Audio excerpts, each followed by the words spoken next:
Hi, I'm Park. I use he, him, they, them pronouns. My Dom Lash.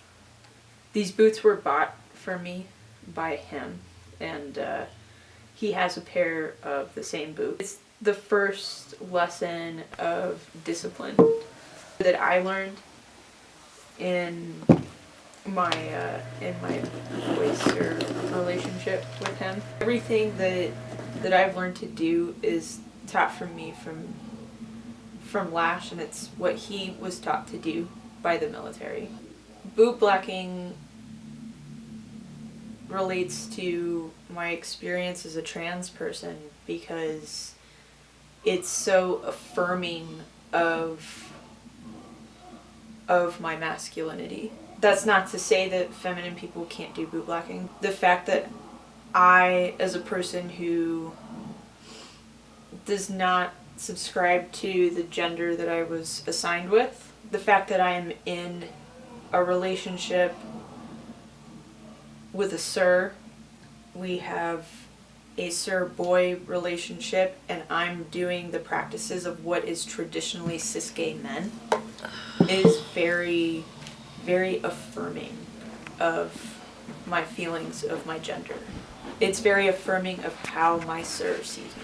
If I haven't worked with them in a while, I like to start from as close to scratch as possible every time. Factories will put the really shiny coating on it, and Barbasol removes that coating. Now I'm just going to buff off any wax that has dried. So this is saddle soap. This is to clean the leather. Now I'm just going to buff it again.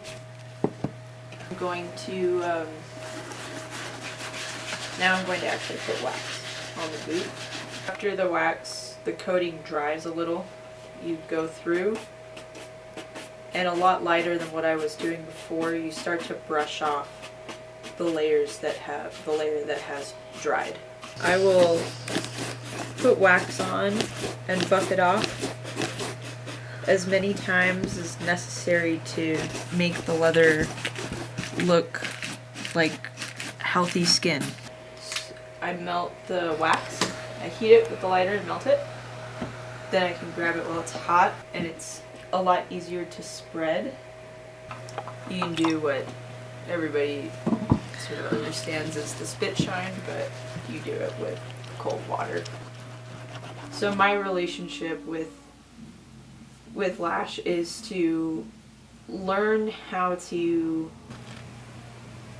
be of service not just to him, but to the community, the kink community, the queer community, any community or person that needs help or guidance or understanding or compassion, or just to be of service to people.